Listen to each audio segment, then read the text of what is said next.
Jadi kalau kita sedekah, Rasul mengajarkan ya pertama niatkan buat diri kita kebaikan, keberkahan, jauh dari musibah, jauh dari bala, jauh dari fitnah dan lain sebagainya. Niatkan, kata baginda Nabi Muhammad SAW. Dan kemudian ada yang berkata yang lain, ya Rasulullah, saya punya lagi sekian dinar.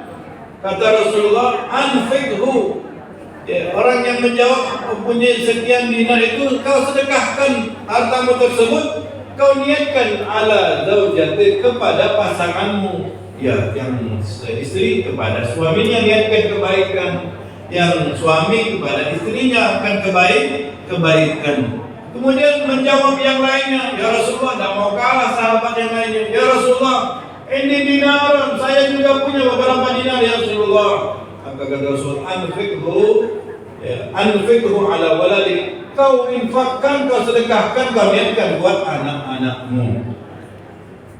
Ya Rasulullah, saya punya yang beberapa dinar juga ya Rasulullah. Kata Rasulullah, engkau sedekahkan dan kau niatkan buat pembantumu. Semua orang yang ada tanggungan engkau niatkan dengan sedekahmu, maka mereka semua akan mendapatkan keberkahan daripada sedekah.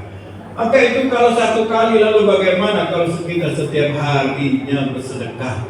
Lalu bagaimana kalau kita setiap saatnya bersedekah? Maka kita insya Allah banyak mendapatkan keberkahan, keutamaannya.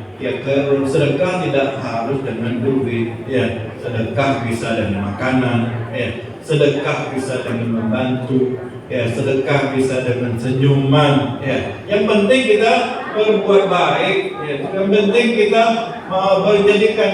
Abdul Aziz beliau mengatakan as-salatu tuballighuka ila nisfit tariq. Salat yang kita lakukan itu akan hanya menyampaikan kita pertengahan jalan. Jadi siapa yang salat maka berarti dia sudah berjalan menuju keridhaan Allah. Namun masih setengah jalan, maka diteruskan dengan amal-amal yang lainnya. Jangan sampai kita merasa cukup dengan sholat dan tidak mau beramal yang lainnya, walaupun itu pun bisa. Namun kita tidak tahu kesempurnaan diterima atau tidak sholat kita. Jadi sholat kita dibantu dengan amal-amal yang lainnya, karena amal yang lainnya itu banyak dan waktu kita di dunia ini panjang untuk berbuat baik. Kemudian as-shaumu yuballighuka ila babil malik.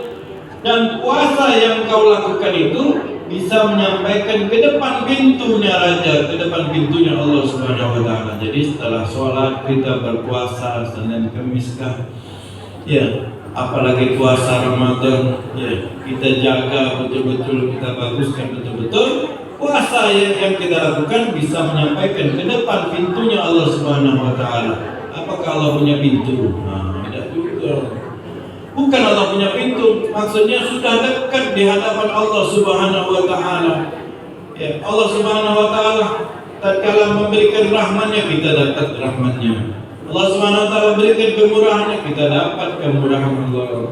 Allah berikan kecintaannya, kita dapat dengan cinta. Kenapa? Karena kita dekat dengan Allah Subhanahu wa taala. Dan kemudian was-sadaqah, sedangkan sedekah tuballighuka tudkhiluka alaihi. Sedekah itu bisa masukkan kita ke dalam keridhaan.